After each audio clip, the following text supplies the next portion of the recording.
Donald Trump spent the weekend golfing and posting that former President Biden was actually secretly executed in 2020 and a robot former President Biden was created, and that's who is existing now. The MAGA Republicans are saying that we shouldn't care that the big disastrous murder bill is going to potentially kill tens of millions of Americans who will lose health care because, as MAGA Republican Senator Joni Ernst says, we're all going to die sometime anyway, so why does it even matter? Donald Trump's done 0 deals in 90 days. He's announced a lot of fake deals. He's taking credit for the ceasefire between India and Pakistan, which he had nothing to do with. He's claiming when he caved to China, that was somehow a deal, which it was not. I guess he's claiming that there was some deal with the UK, even though the memorandum of understanding says that this is not a binding deal. But Donald Trump is continuing to create chaos here in the United States, as he's now announced that the aluminum and steel tariffs will be going from 25% to 50% across the world. And that now has other countries, other blocs like the European Union responding with potential retaliation of their own. Meanwhile, you've had an incredible operation this past weekend, perhaps one of the greatest operations in military history, by President Zelensky of Ukraine, who went deep into Russian territory and neutralized and destroyed somewhere in the range of 30 to 40% of Russia's strategic airplane fleet. About 41 airplanes were destroyed, costing the Russian army billions and billions of dollars. And Donald Trump's been MIA through it all, just a complete non-factor in kind of international geopolitical happenings right now, as he's isolated the United States, or even worse, made United States kind of an agent or an enabler, I should say, of Putin. You also have Elon Musk leaving the White House, and now we see Trumpers and MAGA people throwing him under the bus. Elon Musk saying that he's not supportive of the budget bill. So you have a lot of conflict there. We'll break it all down on this episode of the MeidasTouch Podcast. I'm Ben Meiselas, joined by Brett and Jordy brothers. How are you doing? Everything's going great. Good to be here. Ben, good to be here. Jordy, good to be here. Midas Mighty, everybody watching us live here on YouTube, and everybody listening on Apple Podcasts, on Spotify, or wherever you get your podcasts. Make sure you check that out. I did not know, fellas, that Taco Tuesday was coming early this week, but apparently it has. We are learning about Donald Trump caving yet again in new deals. We see Donald Trump and his entire trade team right now just folding on all these claims that they made on past deals. Trump is trying to throw everything at the wall to see what sticks, and really none of it's sticking, because honestly, if you dissect like everything Donald Trump is doing here, all of his promises, even on things like immigration and deportations, or if you go to his trade deals and, Russia, Ukraine, you could pick any topic. You see how bad Donald Trump actually is at governing. And he tries to kind of fill in the void for how horrible he is by being really loud and doing everything with, kind of a lot of flair and very in your face, this kind of shock and awe campaign. And the media likes to kind of confuse that with actual action, with actual getting stuff done. But we are seeing time and time again that Donald Trump is unable to get anything done. And we're going to break it down on all the fronts here on this episode of the MeidasTouch Podcast. Jordy, what's the latest with you? I'm excited to get into the show. Why don't we just lead off? Benji, where are we starting today, big bro? You're right, Brett. I mean, he's not doing anything in terms of substance. It's all one big PR propaganda campaign, right? And that's why he's basically made his cabinet and the other top staffers. They basically have pulled all the people from Fox at this point, because they're not actually doing the things that you need to do. I mean, I want to address at the outset, this horrific terrorist attack in Boulder, Colorado, where this guy Mohammed Solomon from Egypt injured, more than a dozen people. It was a Jewish gathering, and this was an individual with this anti-Semitic, terroristic hate crime, and individuals like that need to be treated with the full force of the law. Donald Trump's instinct, though, is to immediately blame Biden. Dude, you're the president right now. And I think what needs to be addressed and discussed is, where is all of the money going that would normally be looking into avoiding terrorist attacks, because what we've seen the Trump regime focused on is these horrible situations, just even over the weekend and over the past several weeks, where they're going to construction sites, they're going into well-known restaurants in cities, they're waiting outside of the courthouses, hiding behind the bushes to go after people who are showing up to their court dates, right? For all of this talk that they want to get rid of the people who are the terrorists and all of the, people who are the criminals, it tells you a lot that the Trump regime has to go in front of courthouses and raid construction sites and raid restaurants for people who are actually contributing to this country, while I think ignoring the terroristic threat, Brett. I agree 100%. And this, you see the administration really flailing here because they talked a big game about deportations. And when you look at the actual numbers and the actual people and the processes by which people are being deported, you look at former President Biden, you look at former President Obama, they were actually deporting more people than Donald Trump is, but they were actually focused on criminals. They were focused on rooting out the most dangerous people and actually doing things through the proper channels.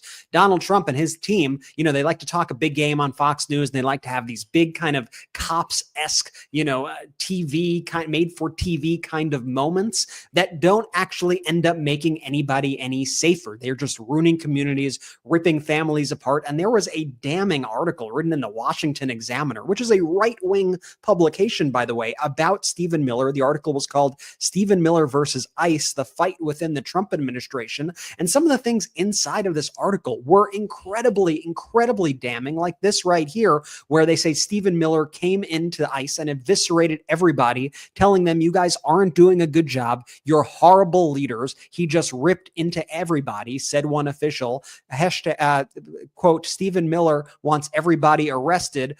Quote, why aren't you at Home Depot? Why aren't you at 7-Eleven? I think that's incredibly revealing into the psyche of this administration, not to mention the leadership style. I think we've all had horrible bosses in our days, and you know that this sort of leadership style, you all suck, everybody's the problem, it's not me, it's you, you're doing a bad job. It shows you that from the top, these people have no idea what the heck they are doing, and they're trying to target these soft targets. They're trying to rip apart the families. They're trying to go to the streets of San Diego, and they're going into these restaurants like this restaurant Buena Forqueta, which I've actually been to that restaurant in different locations in San Diego. And they're going there and they're trying to arrest all the workers who are just working hard and doing their job there.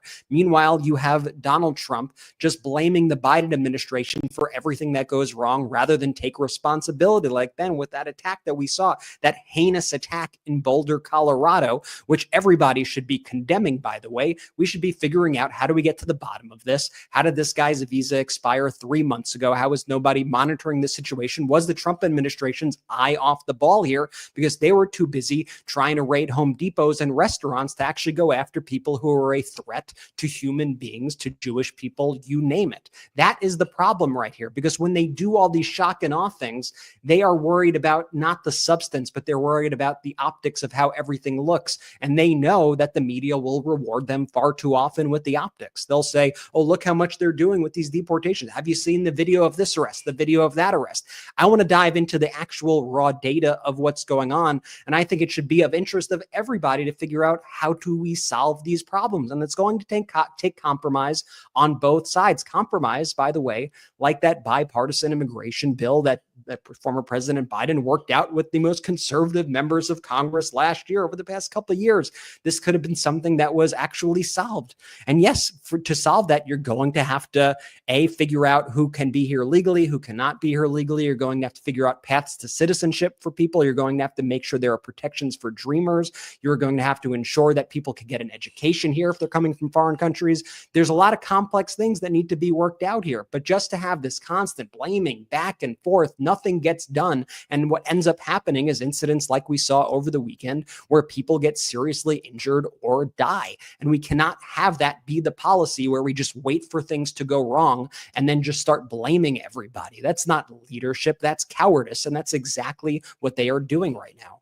Exactly, Brett. And the folks that they are going after, to your point exactly, I think exactly what you said, is that they're looking for this photo op, this video moment where they look like these big tough guys with these ice raids. They're attacking communities that have these folks back. They're attacking hardworking citizens that are doing their best to just make life better for their families and their communities. And so I think it's actually having this sort of reverse effect that the Trump regime thinks it is working in their favor when they go after these communities of folks, or the Stephen Miller quote, let's go after the Home Depot employees and let's go to 7-Elevens. I mean, he just sounds like a complete lunatic in that article that you mentioned. And the Washington Examiner, Brett, to your point exactly, it's not the most liberal of liberal papers out there. To say the least. And when you read about it, you really are like, wow, they are, they're not, these people like Stephen Miller and stuff, they're not just playing a part on TV. They're actually like psychopathic, sociopathic people. And they think lives are expendable. And that's been a theme that we've seen also just throughout this whole Republican Party, which has basically turned into like this weird death cult between Joni Ernst and what Stephen Miller's doing and what Donald Trump is doing. Like the whole thing is very sick. And you don't have to be like a rocket scientist to figure out that what they are doing is like seriously ill stuff. Well, it's the central ethos of the Trump regime. It's cruelty for cruelty's sake. Ben. Look, you take a look at what Donald Trump posted earlier today about this horrific Boulder, Colorado incident. And he says, yesterday's horrific attack in Boulder, Colorado will not be tolerated in the United States of America. So pause there. We all agree with that. Absolutely, it should not be tolerated. Then he goes, he came in through Biden's ridiculous open border policy, which has hurt our country so badly. He must go out under, quote, Trump policy. Acts of terrorism will be prosecuted to the fullest extent of the law. What I do agree with here is acts of terrorism should be prosecuted to the fullest extent of the law. But what is the Trump policy? Because as everybody knows, his visa expired March of 2025. So you're Trump. You've been so focused on separating families and arresting judges and arresting members of Congress. On March 2025, why didn't you arrest this individual? And why was his application still pending? The Trump policy was in place, but obviously you didn't do anything. And it's because they're entirely incompetent.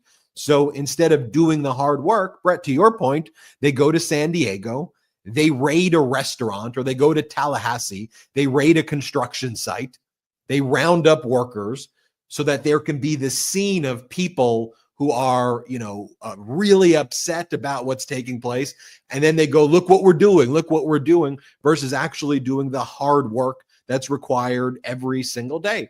And if Ben, former President Biden, I was just going to say, and I think it's just a time for moral clarity for all of us here, right? Because we're witnessing things right now across the world that are just not okay, right? And so whether you're watching what happened in Boulder, Colorado over the weekend, you should be able to look at that and condemn that and say that's heinous, and that absolutely, Jewish people should be able to go out there and fight for the hostages to come home. That is totally legitimate. And how dare anybody take it upon themselves to make people feel unsafe, to throw Molotov cocktails, to burn people, to do all that. It's absolutely despicable, heinous behavior, and we should all look down on that. We should all look down on atrocities that we are seeing in Gaza. We should all be able to look at kids dying, about people being ripped apart, families being separated, homes being leveled, businesses being leveled in the names of a religion, in the names of this conflict. We should be able to look at that and say that that is heinous as well. And we should be able to hold these various viewpoints at the same time. You could hold these various viewpoints at the same time. We need to be fighting for sanity. We need to be fighting for normalcy. We need to be fighting for a world where everybody is able to have free speech, where everybody actually has a right to live without feeling like they could be destroyed or killed no matter where they are on this planet. And I think that's important for us to lead with moral clarity on these issues and say that affirmatively every single day. And for Donald Trump to obfuscate and to try to turn this into yet another political issue where this is Biden's fault and this is, the left doing this and this group doing this, it's just honestly like atrocious to me that we have to go through this every single time an incident happened, that we can't actually try to focus in on what is the problem here? How do we actually solve it? How do we come together on those things that we agree upon and actually implement policy that is going to end these atrocities, that's going to end people feeling unsafe for just being who they are, that's going to end people getting killed or seriously injured on the streets, whether here or abroad. And we all need to be focused on that. How do we be problem solvers, not problem starters? And in terms of the obfuscation of the clarity, one of the reasons why Donald Trump fits in the way he does and leads the Republican Party is he can throw out 1,000 distractions a day while they engage in behavior that's very predatory and which basically, steals from the rich or steals from the poor and gives to the rich and helps the oligarchs. So take a look at what Donald Trump posted this past weekend. And I'll just give you an example of how Donald Trump can say the most outrageous, outlandish, despicable, vile things, and then how it gets normalized on the right-wing media echo chamber. And so let's take a look at what Trump posted. He goes, "There is no hashtag Joe Biden. Executed in 2020. Hashtag Biden clones and doubles and robotic engineered, soulless, mindless entities are what you see. Democrats don't know the difference." This was a repost by Donald Trump. He went and he saw this, post, and he said, "This is what I want to show the world from my official personal account." And it's a statement that is what you would expect, the rantings and ravings of an absolute lunatic. But when they talk about it on Fox, they'll say, well, clearly this was a joke. This was just Trump being Trump. And he really had some deeper meaning here that he was trying to point out. Watch how they deal with this on Fox. Let's play. Apparently, Donald Trump reposted somebody's post on Truth Social claiming that Biden had been executed in 2020 and was replaced by a robotic clone. Clearly, President Trump did not believe that, but he put it out there. And here's what the New York Times wrote. Trump amplifies another outlandish conspiracy theory. Biden is a robotic clone. President Trump reposted another user's false claim that the former president had been executed in 2020 and replaced by a robotic clone.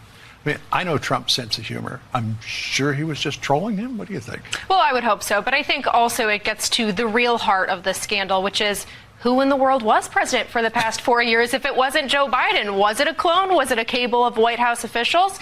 And also, was it a cable, everybody? Was it a cable? That's what she wants to know. Was it really a so she then amplified. Did she mean a cabal? That's what she did. She did. But how do you even get there? Like, is she like legit? She must be reading from something. Like, I figured it would be a Ron Burgundy tie. I'm Ron Burgundy, but right? That seemed like just off the dome. She thought the word, like maybe she's only read it in the past and she thought it was cable, not cabal. But that's besides the point here. That was freaking insane, right. And that even the way they begin that. And apparently, Donald Trump wrote this. And I know his sense of humor. He must have been joking, right? Well, actually, maybe there was a deeper meaning behind. No, the guy is nuts. This is really 25th Amendment territory. I'm tired of any time that Donald Trump does something crazy that people write it off and they go, oh, no, he's just trolling you guys. He's just joking you guys. He's the president of the United States, whether you like it or not. I don't like it. I'll make my views up front here. But to have somebody with that sort of power posting these sorts of things that come from the most heinous of death cults, actual death cults, like the QAnon death cult, and to be publicizing this and infecting our body politic with this disease, it is totally atrocious what we are seeing. And the fact that these people try to brush it off like this is just normal it makes it even more appalling. I've been watching a lot of India TV lately because I've been focusing a lot on the international coverage we do here.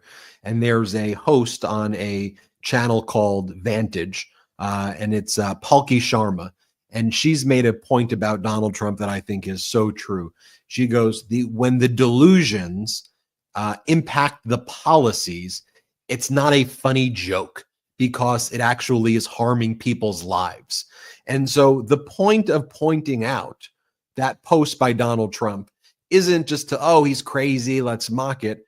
It's to then take the next connection that needs to be made, which is this behavior impacting the lives of Americans? And is it harming the lives of Americans?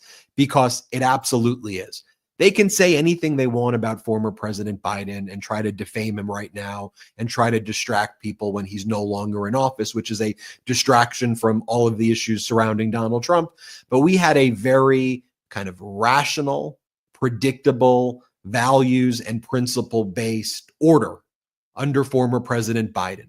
He had clear views about how you deal with our allies, how you deal with NATO, how you deal with Putin, how you perceive free trade, then domestically, where do you stand on unions? Where do you stand on climate? Where do you stand on energy? And it was predictable and orders and values based. And we had 16.2 million jobs created, record low unemployment, more jobs created than any president in the history in the United States. We had a manufacturing boom. We had 40,000 infrastructure projects taking place. Additional members, 2 new countries joined NATO that were very close to Russia. And so we got that with Donald Trump. You know, he'll give a speech at US Steel, which then he'll lie and actually say that Nippon-US Steel is not acquiring US Steel. It will remain US controlled, and it's just an investment, which is false. It is an acquisition, but Donald Trump will make that lie, and then he'll go out and tell the people that, well, you know, I've just decided 25% tariffs, now 50% tariffs against steel and aluminum nationwide. I've just decided 25 to 50. I'm picking 50% right now. And he says that, and then that has a real world negative impact on our ability to trade and on America's, you know, and on our economy. You know, we're seeing all of this data, you know, come in today, and it's, you know, it's bad data. I mean, you take a look at the performance of stocks. So US stocks have underperformed international stocks by a significant amount, the biggest gap in over 32 years. You take a look at the recent ISM manufacturing report. Manufacturing is significantly weaker. We now have contraction in manufacturing, and there's no more manufacturing boom that was taking place under former President Biden. If you take a look at trade between the United States and China, it's coming to a halt again. The number of ships departing from China to the U.S. over the last 15 days has dropped to its lowest levels since February. And if you exclude the Chinese New Year related decline in February, it's the lowest level in over a year. And so you take all of this data and you're saying this is not good at all for America and for the United States people. You see Donald Trump doing things like this. Trump taps Palantir, this AI company, to create a master database on every single American using AI to come up with a database on all of us. And again, can you imagine for a moment if former President Obama or Biden did an AI database on all of us? And I point all of this out because when we talk about Donald Trump making a crazy post or an unhinged, deranged post, we can talk about it, but we have to then talk about how the delusions seep into policies that are really harmful and dangerous to us. And we're seeing it develop right there, Brett and Jordy.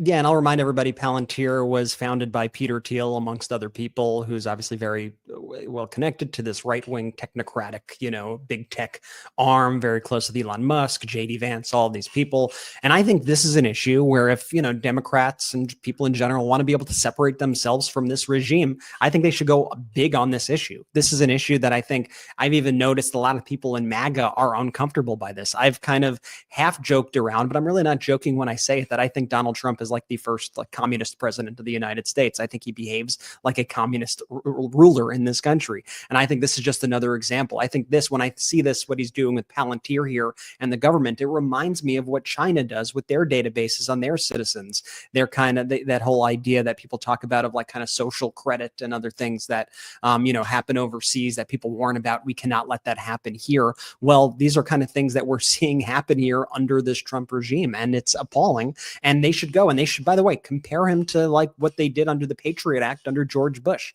This feels like a move very similar to that.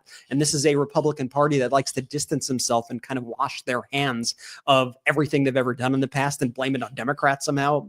Somehow the shutdowns that happened were because of Democrats in 2020. Somehow the things that the FBI did in 2020 were Democrats, not Trump's FBI. Somehow everything George Bush did was the Democrats, not the Republican Party, who has just evolved into whatever the heck it is right now.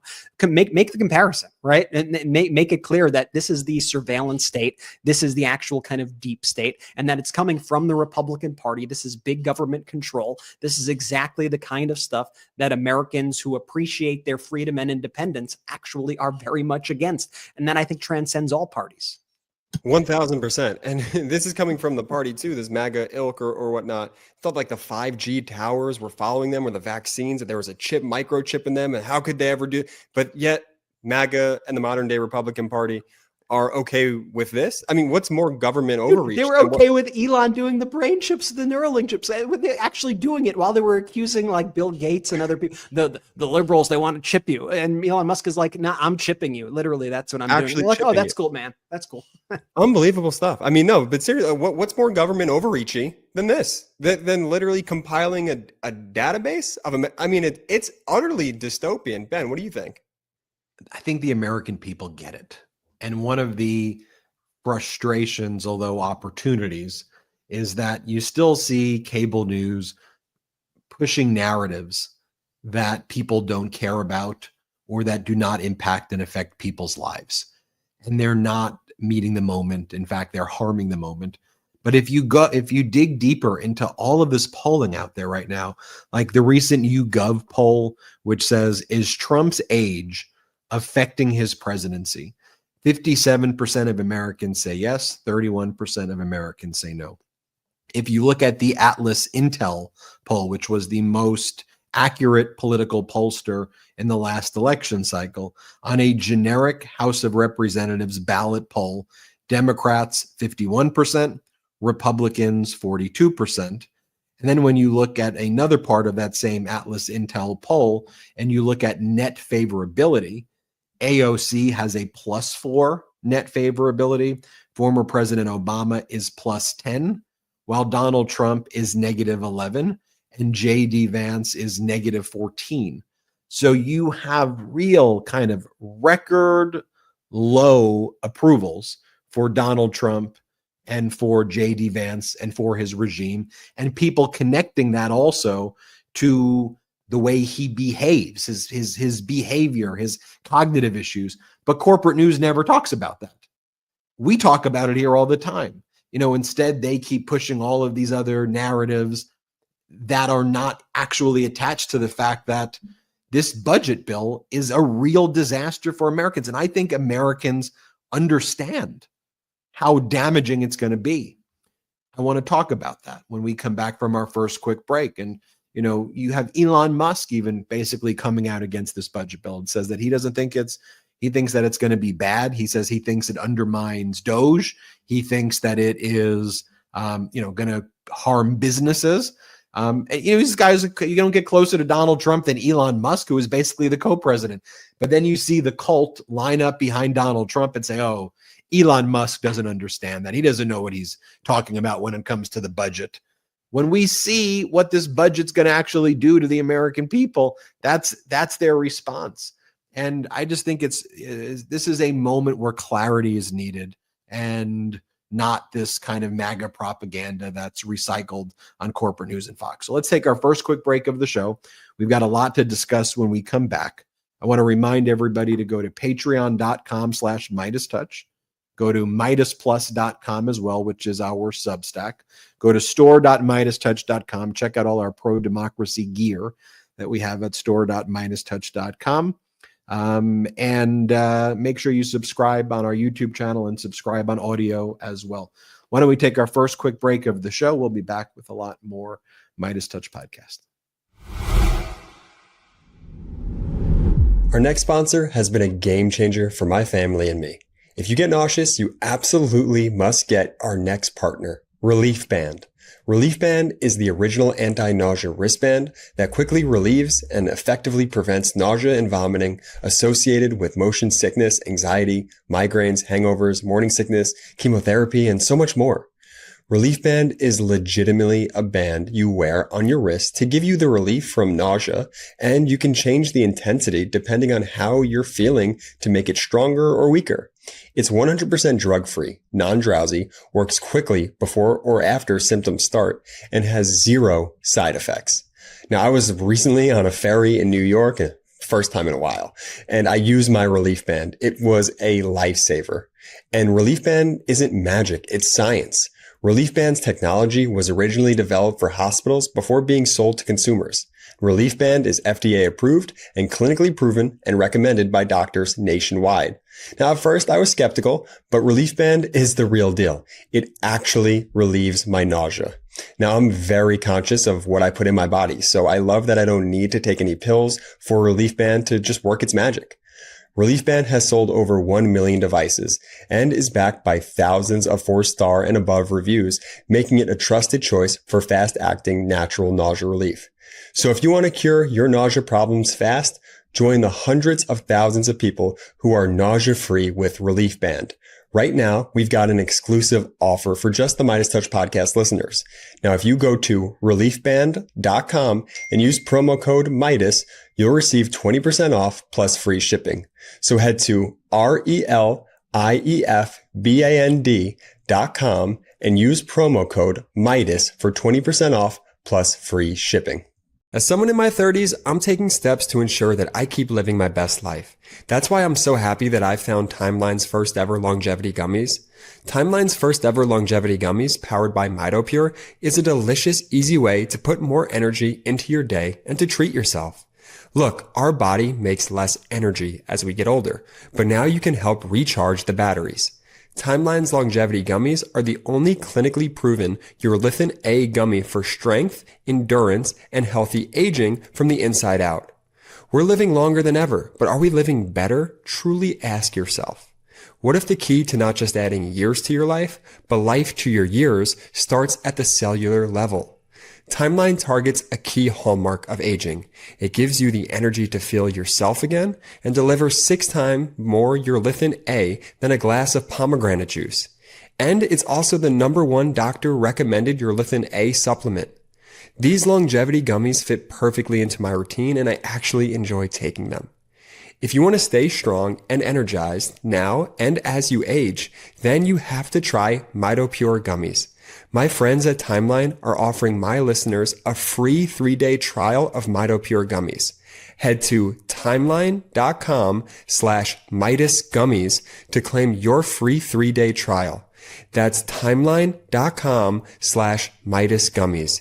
Your cells will thank you.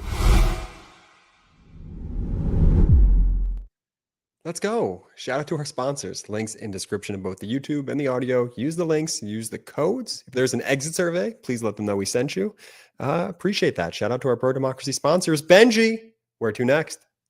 As we continue to report how disastrous this Trump GOP budget bill is, and we talk about how many people are going to lose their Medicaid, how many people are going to lose their health care, how it is an attack against Medicare as well. People are going to lose their food stamps through the Supplemental Nutrition Assistance Program. The ability of women to access reproductive care will be severely curtailed. People who rely on Section 8 housing and rental assistance, they're going to be screwed over.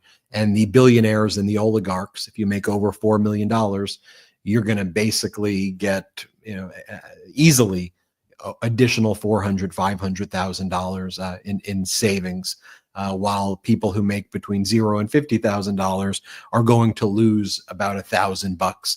And that doesn't even really include the other amounts of money they're going to lose from the fact that they're losing their health care and they're losing food assistance and other essential programs. And so you even had Elon Musk say that he doesn't like this budget bill. So now you have the MAGA Republicans in the House like Darren LaHood saying, really, you can't listen to Elon when it comes to the budget, even though we've told you that this guy's like a super genius who's right about everything. When it comes to the budget, don't trust Elon. He's wrong about this. Here, play this clip. Even an Elon Musk would say, I mean, he said it on TV, not happy. Well, I would disagree with Elon in the sense that he doesn't understand how the tax bill works. Again, look at the statistics from 2017, right? Higher wages, lowest unemployment, 6.5 million people moved out of poverty. And think about the provisions we have in here, 199A, bonus depreciation, estate tax, R&D tax credit. This is going to be rocket fuel for the economy. You get 3%. Yeah, you know, one of the things that they're eliminating as well that was creating jobs were all of these climate-related tax incentives by former President Biden. All of these jobs that were created, which MAGA Republicans mock and go, the Green New Deal, the Green New Deal. I mean, they were employing, you know, millions and millions of people who are likely going to lose their job because Donald Trump's logic is, I don't like windmills, brown, brown, or coal is so beautiful, we got to bring back coal. You know, there was all these other jobs that were manufacturing jobs that were being created. And as I mentioned, if you look at the manufacturing numbers right now, we're in a manufacturing contraction. It's reducing. Whereas under former President Biden, we were having a manufacturing boom. You know, one of the things that really bugs me as well, at the end of last week, Donald Trump spoke at the U.S. Steel factory. And Donald Trump, despite his campaign promise that he was going to block the acquisition of U.S. Steel by Nippon Steel, Donald Trump now says he supports this acquisition, except he's not calling it an acquisition. So now the Trump regime, their whole thing is to say, and this is what the MAGA Republicans are going with, is let's not call it an acquisition, even though it is. Let's just say that Nippon Steel is doing an investment in an American company, and it will remain American controlled. And then, by the way, Donald Trump, when he spoke at this factory, is like, and you're all going to get $5,000 bonuses. You're all going to have so much money. You're not even going to get to know what to do with all of that money that you're going to get. You know, and it just also reminds me, remember they said, you know, and this will, you know, immediately fade from people's memories, but we don't forget about it here. Remember that they were going to give everybody $5,000 Doge checks. Everybody, you're going to get, Doge is going to save so much money that everybody gets a $5,000 Doge check. Doge added to the federal spending. It didn't reduce federal spending at all. And it will ultimately end up adding trillions of dollars to our deficit. Month over month, federal spending higher now than under former President Biden. Oh, remember, what was it? A month ago where Donald Trump said that healthcare costs were going to immediately go down 80% to 90% because of an executive order where he declared that if pharmaceutical companies want to provide their drugs in the United States, it has to be done on a most favored nation basis, meaning they have to set their prices in the U.S. at the same price that they set it at the lowest possible rate in a foreign country. And he said immediately your drug prices will go down 80%, 90%. You know, that hasn't happened. Remember when Donald Trump said that he was going to be able to eliminate the IRS because the tariffs against China were going to make everybody so rich, you wouldn't need an IRS anymore. So there would just be an external revenue service because there was going to be all this money from tariffs. Well, that certainly didn't happen. And this budget bill will actually represent some of the kind of biggest tax hikes for people, for low income and working class Americans. And so when Donald Trump refers to what's happening in Nippon Steel, not as an acquisition, but as something else, you know, it also obscures what's taking place here. Now, we could have a fair debate. Should a Japanese company like Nippon Steel be able to acquire an American company that's very important like U.S. Steel? Does that pose national security challenges? But we should address it, and it shouldn't be a political thing, from the perspective of, okay, here's what the deal is. On balance, is this a net plus or a net negative? But by making all of these lies up about it, it becomes a situation where there's no clarity. I mean, the United States steelworkers put out a statement. They're like, we don't know, what is this now? because we knew at least what it was when former President Biden was in charge. We knew it was an acquisition, and we were able to formulate a plan for our union workers if we know what it is. But now you're saying it's something different. Here's Donald Trump as he was heading to golf over the weekend, and he was asked, is this an acquisition? Is Nippon Steel acquiring U.S. Steel? And Trump goes, no, it's an investment. It's controlled by the U.S. But that's not true. Here, play this clip. All steel workers. Is it an acquisition? Is Nippon acquiring U.S. Steel? Investment. It's controlled by the United States, and more importantly, they're spending the money on brick and mortar. You can't take it. What are you going to do? Pick it up and move it to Japan? That's not going to happen. And, you know, I rejected this about 4 times now, and when they finally got it right, I liked it a lot. And you could see how happy the steelworkers were. More importantly, you could see from the union standpoint, the union loved it. Again, that's not true. That's not true. And then show us the deal.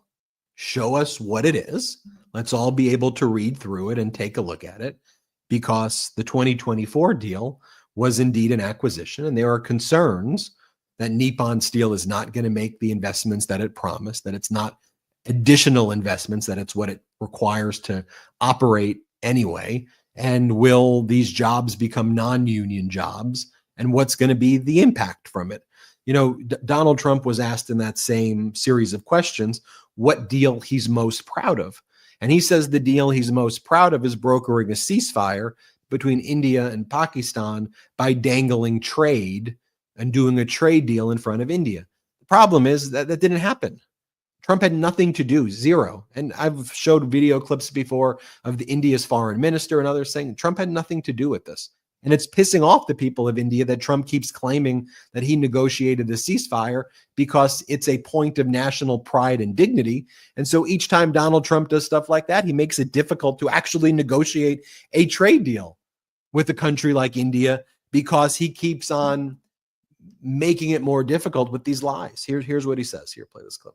They want to very much make a deal. I think the deal I'm most proud of is the fact that we're dealing with India, we're dealing with Pakistan, and we were able to stop potentially a nuclear war through trade as opposed through bullets. You know, normally they do it through bullets. We do it through trade. So I'm very proud of that. Nobody talks about it, but we had a very nasty potential war going on between Pakistan and India. And now if you look, they're doing fine. That was getting very bad. That was getting very nasty. They're both nuclear powers. The Pakistan representatives are coming in next week. And India, as you know, we're very close to making a deal with India. And I wouldn't have any interest in making a deal with either if they were going to be at war with each other. I would not, and I let them know.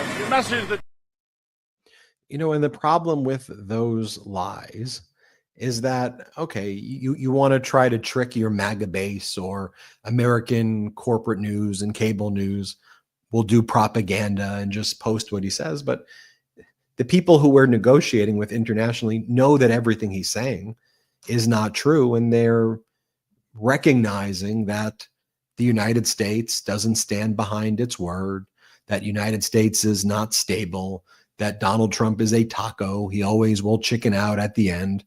They've been saying, you know, that this deal with India and Japan and numerous other countries, they said it's happening. It's about to happen this week. It's going to happen this week.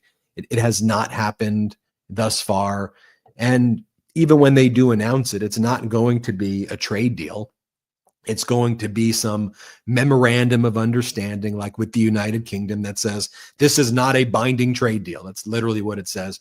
Or it'll be like some consensus with China that literally is just Trump caving on the tariffs from 145% to 30%. And all this stuff has deteriorated the United States so much. And honestly, what it just kind of feels like now is that we are now no longer in a world where America is a superpower, but in a multipolar world with different poles of strength, whether it's the European Union, China, Russia, the United States, you know, and then, you know, maybe kind of Canada, Australia, it's kind of more Eurocentric or kind of part of the Commonwealth. the United States feels like the weakest of the polls at this point. And it just feels not that we've settled into anything, because with Trump, it's always chaos. But to me, the broader narrative is that no one takes him seriously. No one takes America seriously anymore. And it's really just weakened us throughout the world. I think one of the most revealing comments that I heard in the past few days was over the weekend. Howard Lutnick was on whatever network he was on, Trump's trade guy. And Lutnick made a comment. They were like, so where are all these deals? Are you going to have any of these deals? He said 90 deals in 90 days or whatever it was. And he was like, well, let me tell you, if Donald Trump says he's just going to say a number and that's the deal. Okay. If Donald Trump just says the tariff number, deal's made. Boom. That's a deal. He's made a deal. So they've sort of gotten past the part where Donald Trump is actually going to make a deal. And now they're just kind of like, oh yeah, Trump is just going to post random stuff from his social media accounts and he's going to call it a deal. He's going to say, okay, I raised steel tariffs to 50% this day. That's a deal. I made a deal. It's not a deal. This is just more, maniac behavior that you are doing that is just going to disrupt markets, make it so there's more uncertainty. And I've seen lots of people in these industries also, writing, I can't do business. Like, how am I supposed to do business in this industry if one day a tariff's this number, another day a tariff's this number, the next day Trump's caving on the tariffs. And while Trump's caving and we all laugh about the taco thing, and I think it's great as well. I like when Trump caves because I think it's better for consumers and I think it's better for people when he caves. I think it's a good thing. I think it's something we should celebrate, Trump caving. But we forget in the midst of all this sort of stuff that despite all the caving, there is still a lot of damage that Donald Trump has done and continues to do. And there are a lot of tariffs that are still in place, which, if just said in a vacuum without all of his back and forth on all of these issues, each one of those things would be a devastating thing and a massive news story. But they kind of get lost in the fact that he does so much and then pulls some back and then makes some go that you forget what's actually out there. And to Ben's point about, China, I think one of the things that folks aren't quite realizing to this extent is that America's soft power across the globe, it's gone. It's over. Those days are over. And it used to be actually one of the most effective things that the United States government did with programs like USAID by doing these humanitarian efforts in other places. Not only was it the right thing to do to keep people alive and to help, children who were suffering from diseases and to help literacy and to run all these programs across the world, but it made America a trusted partner who these countries, could rely upon and knew that, we had a place in this world as a global superpower. Now, the interesting thing that we're seeing right now, and Ben's done a lot of reports on this, like deep dives over the weekend on this very topic, is in America's absence, in the United States' absence, who's filling that void right now? It's China. And China has basically created their own version of USAID, and they're going to Africa. They're going to Latin America. They're going all across the world. And we're saying, if the United States doesn't want to help, we'll help you. We could help, create schools. We could help fight disease. We could help do all of these things, right? And we're seeing in all of these various regions, including in places like Latin America, when given the choice, these countries are saying, who do I trust right now in this world? Do I trust the United States? Do I trust China? Do we want to partner with China? Guess who they're choosing? Guess who they're picking? They're picking China. And so the United States ends up being, Donald Trump's America First policy ends up putting America last. And it's putting all of us in a very devastating position that's going to have impacts. And these are kind of like those landmines, and Trump set a lot of these up in his first term as well. But these are the sort of Trumpian landmines that he places that are going to blow up and are going to continue to wreak havoc on this country for like decades to come, like irreversible damage, already from what we've done. And we can't lose sight of that fact. On a lesser note, too, something that I'm personally interested in, just from an optics standpoint and a general vibe standpoint, is what happens with TikTok. I'm really curious because that became such a central issue for Trump at a certain point, at least early in his administration. How he saved TikTok. Well, China certainly has the upper hand in any negotiations that are happening right now. My personal prediction, I think TikTok is as good as gone in the United States as we know it. We'll wait to see how things continue to play out. But that's going to impact a lot of folks on the ground, especially folks who rely on that platform to make a living. I don't think Trump's going to do anything with it, is the honest thing. I think he's going to keep kicking the can down the road. He doesn't want to actually make a decision that could be politically unpopular in either direction. So he's going to ignore the law, and he's going to keep saying, oh, we'll see what the deal is. We'll see what the deal is. Let's push it back 2 weeks. Let's push it back 90 days. That's my thought on what's going to happen with TikTok. Nothing. No, I was going to keep going. I forget which, it may have been on another episode that we did together, or it could have been a hot take I was doing where I said when I was like in third grade and I'd have to go into elementary school and I would set my alarm super early because elementary school started at like 7:26 a.m. It was always like a weird time, like 7:26. And my alarm would go off at like 5:50 and I would tell my mom, 5 more minutes. I need 5 more minutes. Come on, Ben, you got to go to school. All right, give me 10 more minutes. Just promise I'll get up, but give me 10 more minutes. I mean, that's kind of what Taco is. You know, Trump chickens out. He's created all of these arbitrary deadlines that he then can't meet. He doesn't meet the deadlines or he caves before the deadlines. And we saw that right at the outset. We have to go back to, you know, when he threatened Canada and Mexico right away, and they kind of held firm. That was his first taco. But his whole policy is taco, and it's taco and international affairs. He's, you know, oh, I don't like what Putin's doing. You're being very mean. You're not the Putin who I knew. I may have to consider additional sanctions. And then he doesn't do it. And even like Ukraine, which launched this, you know, incredible special action, special mission, which will go down in the history books as being one of the most incredible kind of military operations in history, this spiderwebs operation, as they call it.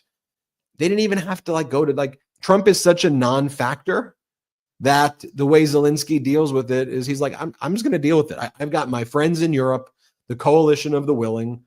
You know, Donald Trump's going to be out there playing golf. Well, why do I need to get him permission? And also, if I show Donald Trump our plan, he's probably going to leak it to Putin anyway. And so Ukraine went on with this plan. I'll talk about it more when we get back. And they took out over 30% of Russia's strategic Air Force fleet. You know, and Zelensky was asked by a reporter, are you worried that Russia's going to, you know, retaliate? And Zelensky's like, why would I worry? We're under attack right now. Every night Putin is sending, or every day Putin is sending drones and ballistic missiles killing innocent Ukrainians. Like, we got to fight. We got to defend ourselves. That's the situation that we're in right now. And it's just odd to observe the U.S. as such a non-factor in all of these happenings. As just someone who's like, where or if anything, enabling Putin. So let's talk about that. I want to talk about the MAGA Republican mantra that we're all going to die. So who cares if it's now? That's apparently what they're running on in the midterm. Quite the messaging, huh? Quite the messaging right there. Let's talk about that and more. I want to take our last quick break of the show. Just a reminder, MeidasPlus.com. Check it out. That's where you can check out our Substack at MeidasPlus.com. There's Patreon.com/MeidasTouch. We're going to hold a Zoom meeting soon. I'm excited to do that for everybody. We'll announce the date and time soon. I've had a bad back lately, so I just have to figure out when I can do it. Store.MeidasTouch.com. Check it out for all the best pro-democracy gear. Let's take our last quick break of the show. When we come back, I want to talk about Ukraine. I want to talk about MAGA Republicans saying that everybody's going to die anyway. We got a lot to discuss. Let's take our last quick break of the show. Oh, you know I had to do it. Moink. 4 companies control over 80% of the U.S. meat industry. China now controls the largest portion of U.S. pork. These companies are using mobster-like tactics to crush American family farms. And with the additives they're putting into our food, Americans are stuck with sketchy meat. So what can we do about it? Let me tell you about a company that's coming up swinging on behalf of American family farms and your family's food security. It's called Moink. As I said at the beginning, Moink, Moink. The business is simple. Moink's meat comes from animals raised outdoors where a pig is free to be a pig. Their farmers are given an honest day's pay for an honest day's work, and they deliver meat straight to your doorstep at prices that you can actually afford. Born, raised, and harvested right here in the United States. Support American family farms and join the Moink movement today at moinkbox.com/MeidasTouch right now and get free wings for life. They're the best wings you'll ever taste for free, but for a limited time. Here's how you spell it. MOINK box.com/MeidasTouch. moinkbox.com/MeidasTouch. That's moinkbox.com/MeidasTouch. In business, they say that you can have better, cheaper, or faster, but you only get to pick two. Now, what if you could have all three at the same time? That's exactly what some of the world's most innovative brands and AI tech companies have since they upgraded to the next generation of the cloud, Oracle Cloud Infrastructure. OCI is the blazing fast platform for your infrastructure, database, application development, and AI needs, where you can run any workload in a high availability, consistently high performance environment and spend less than you would with other clouds. How is it faster? OCI's block storage gives you more operations per second. Cheaper? OCI costs up to 50% less for compute, 70% less for storage, and 80% less for networking. Better? In test after test, OCI customers report lower latency and higher bandwidth versus other clouds. This is the cloud built for AI and all your biggest workloads. Right now, with zero commitment, try OCI for free. Head to oracle.com/Meidas. That's oracle.com/Meidas. Okay, real talk. I looked in the mirror the other day and thought, where did all these grays come from? The grays in my hair, both on my head and my face, were showing up like uninvited guests, and I'm not trying to throw a full science fair in my bathroom with all those messy drugstore dye kits, you know what I'm saying? The salon, way too much time and money. I needed something simpler. That's where Simpler Hair Color came in. This podcast is sponsored by Simpler Hair Color, the easiest way to eliminate grays. Modern men deserve better, and Simpler delivers. Safer, gentler ingredients with no mixing, no dripping, and no more running to the drugstore. I used Simpler Hair Color just a couple weeks ago before a big meeting, and boom, gray's gone in minutes. I used the dark brown shade, and it blended perfectly with my natural color, and it didn't irritate my skin at all. Simpler was started by Snehal Patel and Mitch Brown, two guys who'd had enough of harsh chemicals and complicated dye routines. They created a formula that works for your hair, beard, and touch-ups all in one can. And one can gets you up to 4 times the uses of drugstore dye. Simpler Hair Color is made in the USA with over 9,500 5-star reviews. It's clean, it's effective, and it fits right into my routine. No more drama, just pump, apply, wait, wash. Say goodbye to grays the easy way with Simpler Hair Color. Head to simplerhaircolor.com/Meidas and use code Meidas, M-E-I-D-A-S, for 15% off your order. Once again, that's simplerhaircolor.com/Meidas, M-E-I-D-A-S, for 15% off, and make sure you use that promo code Meidas so they know I sent you.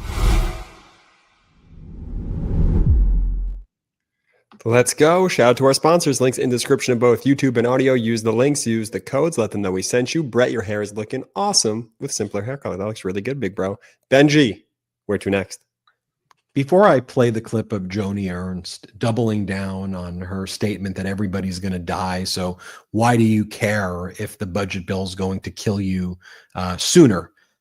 You see this play out in the policies of the Trump regime, right? I mean, you see it with them gutting Medicaid. You see it with them gutting people's ability to access healthcare and gutting people's ability to get food stamps through the Supplemental Nutrition Assistance Program, turning a lot more people into unhoused individuals by not providing rental assistance, just generally making us much less safer, firing people at NIH and the CDC, preventing people from getting vaccines. I mean, and spreading all of these lies about infectious diseases. But, you saw this story today from Reuters, exclusive.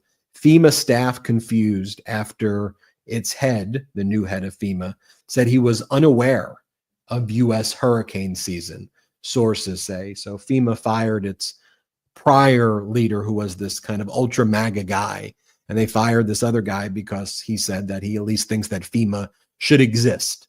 And the Trump regime wants FEMA to be destroyed the same way they are destroying the Department of Education. So there's a new FEMA head who came in, and on day one, he's like, I'm not going to be nice. You're going to listen to me. You're going to obey me. It was like a very weird meeting that just like made people like, who the hell is this guy? He doesn't know that hurricane season just started as we approach June. And I keep on saying FEMA over again. Because the other thing, because the Trump regime doesn't believe in climate change, same way they don't believe in hurricane season, one of the reasons that we have worse hurricane seasons each year is because of climate change. And we're expecting to have a particularly bad hurricane season this year. And we've already seen FEMA not respond to major disasters in Missouri and Kentucky and Indiana and Mississippi and Arkansas, and not approve supplemental assistance back from Hurricane Helene, which former President Biden immediately approved. The new FEMA refuses to approve it in North Carolina and Georgia and elsewhere. This is who we're dealing with here, though. People whose job at FEMA is to lead it, and they don't even know what hurricane season is, Brett. Yeah, this isn't speculation. And when we speak about the climate, we all need to understand that these severe weather events are going to only increase. And the hurricane season this season is expected to be worse than ever. And so when you see these Republicans with this bill, and they're trying to repeal all these provisions from the Inflation Reduction Act, which not only help the climate, but also provide jobs. By the way, mostly jobs in red states as well. So this is now a wedge issue that Democrats are trying to kind of use, as this bill makes its way through the Senate, because it's going to cost states like Georgia and North Carolina like tons of jobs. Just the complete denial of the climate in this whole process, and just the, constant politicking of, we're just going to try to take away, everything that kind of helps the world and gets people jobs simply because former President Biden did it.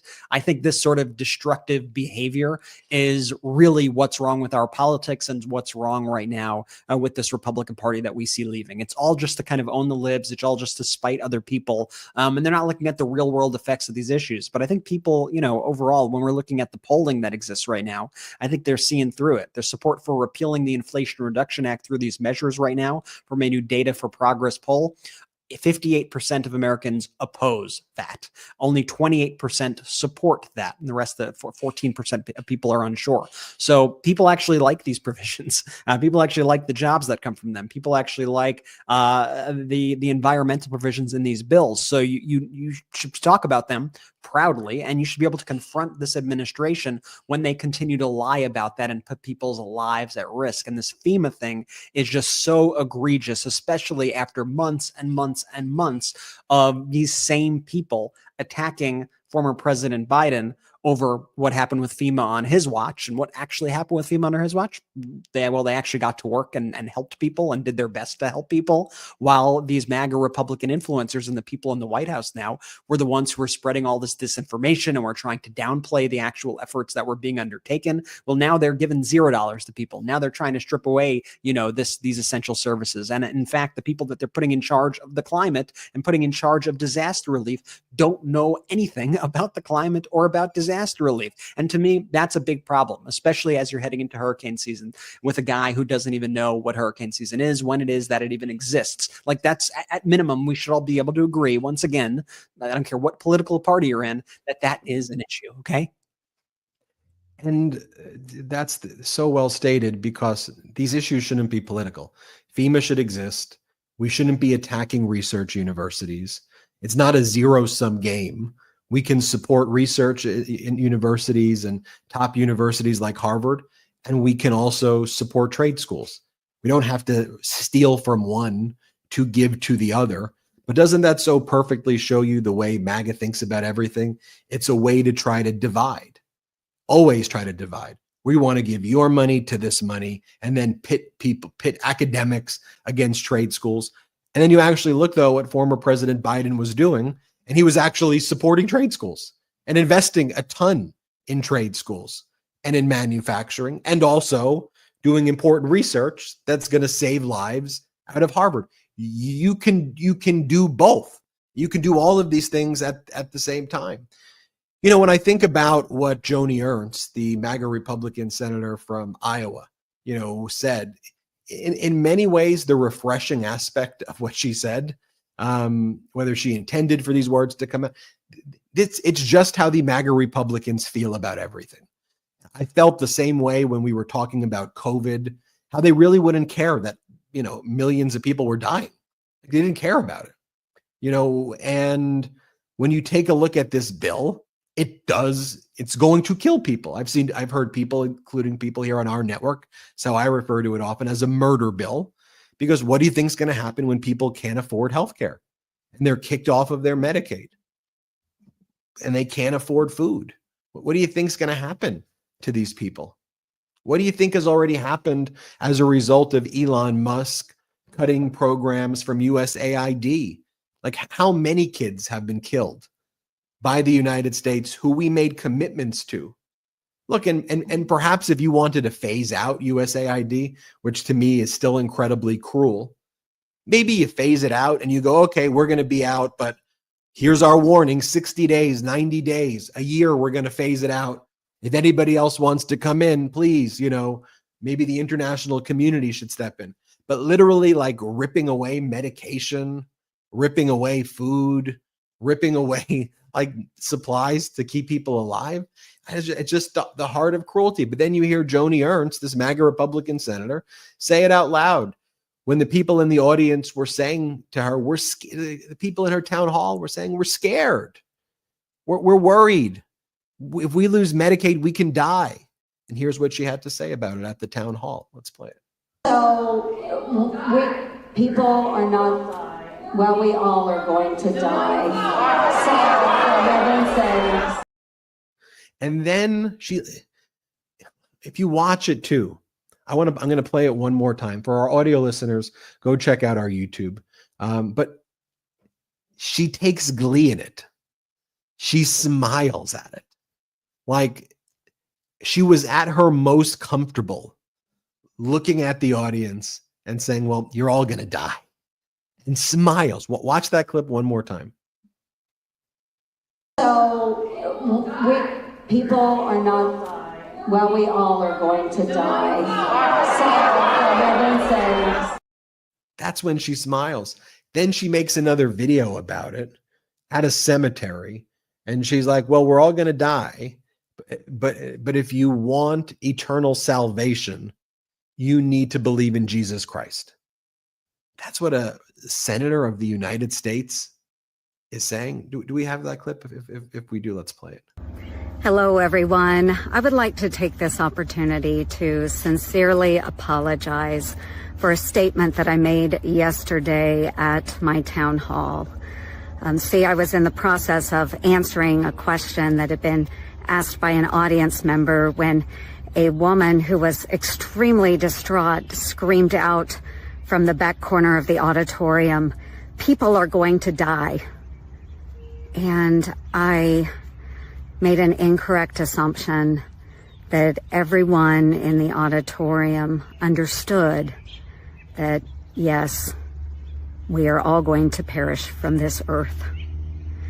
So I apologize. And I'm really, really glad that I did not have to bring up the subject of the tooth fairy as well. But for those that would like to see eternal and everlasting life, I encourage you to embrace my Lord and Savior, Jesus Christ. Now, doesn't that just perfectly define, though, what the Republican Party is all about? And to some extent, not that I appreciate what she says, but at least she's out there not pretending that this bill is not going to do the things that we know it's going to do. She says, you're going to die. We're going to kill you. And, sorry, what can we do for you?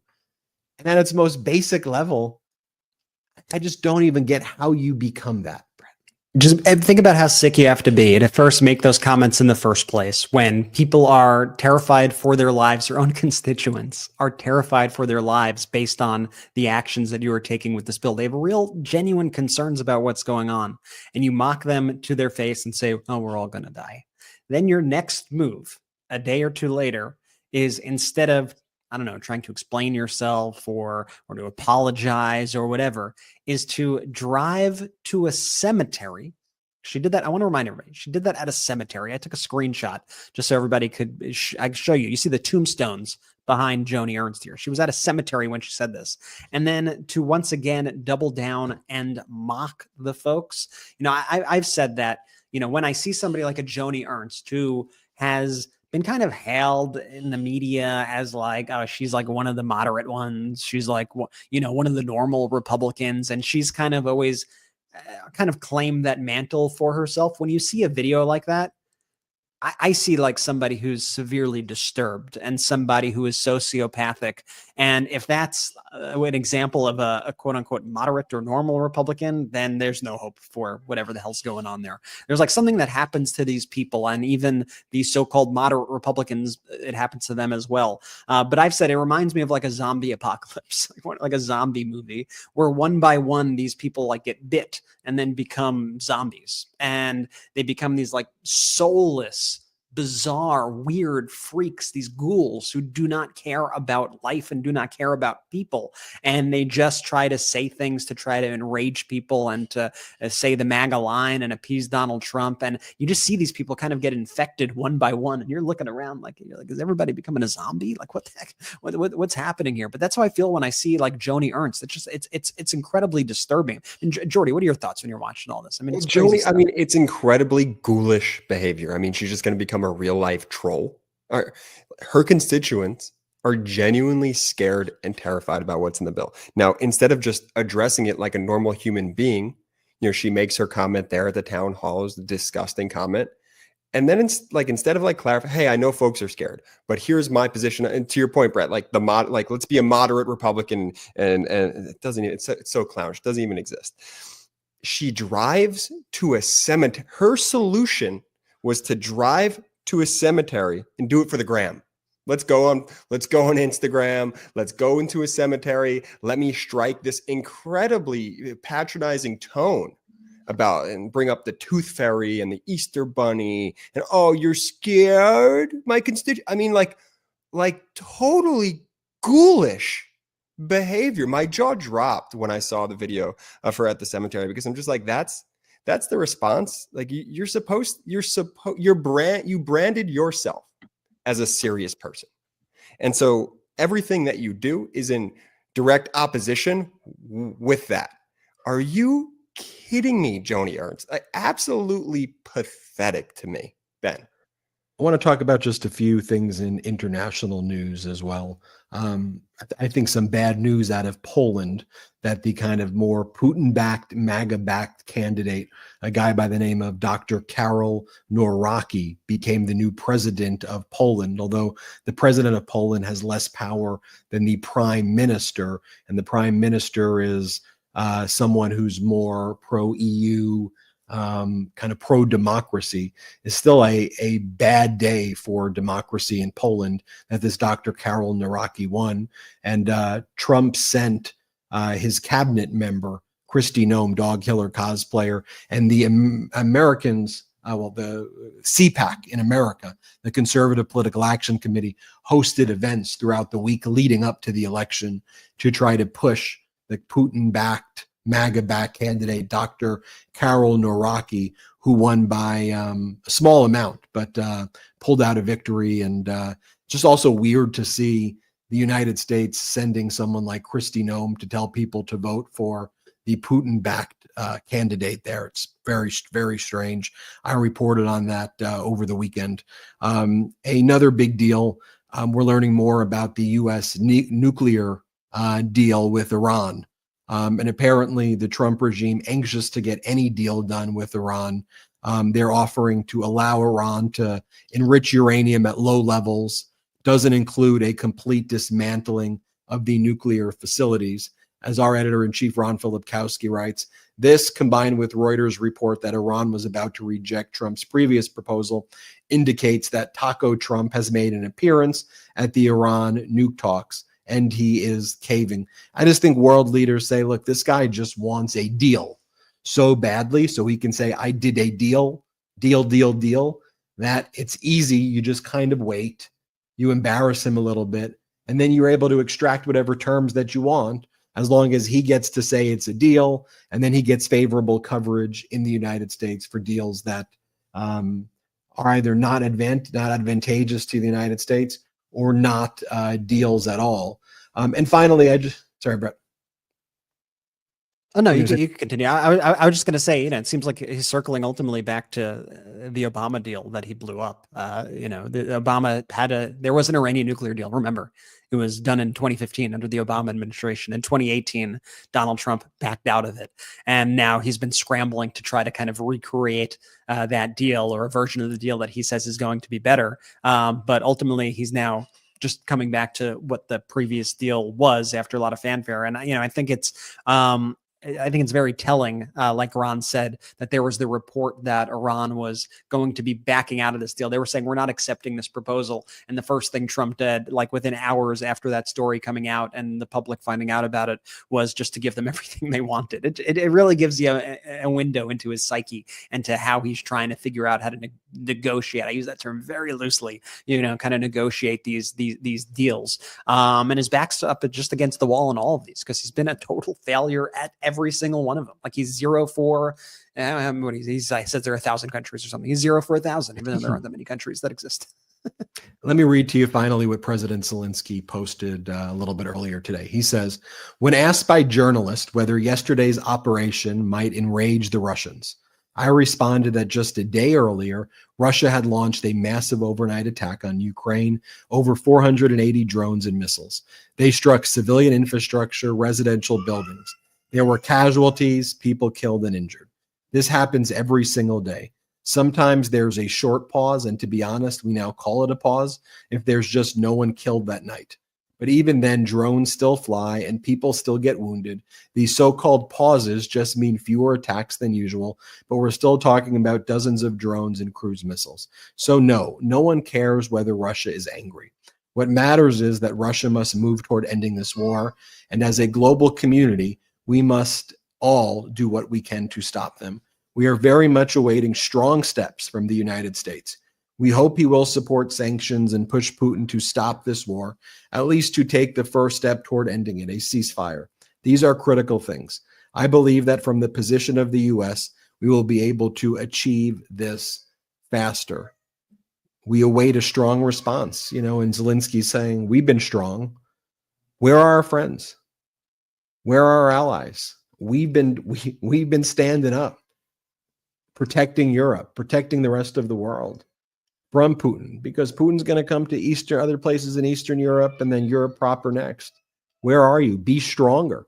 I think those are powerful words, and to see Zelensky from a position of strength and Donald Trump kind of flailing, I think it's a powerful point to close this show on, where we are. Trump golfing on the taxpayer dime, sending weird messages that President Biden's actually a robot and he was executed in 2020 from QAnon accounts. The head of FEMA not knowing what hurricane season means. And then you have, someone like Zelensky, truly brave and courageous, and showing how you lead and how you fight. So that's all I got. Brett, anything else you want to say before we go?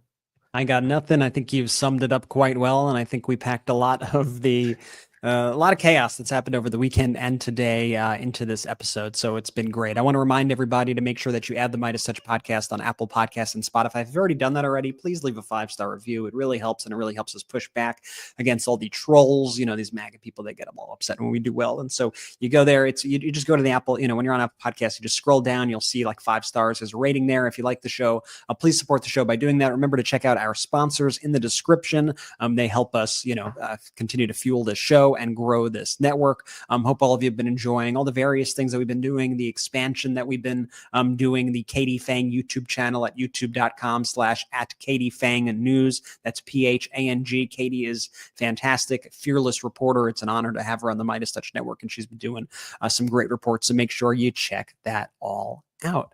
Great episode, brothers. Great episode, Midas Mighty. This was a good one. Great discussions here. Jordy, anything else? I just want to add, shout out to the Midas Mighty.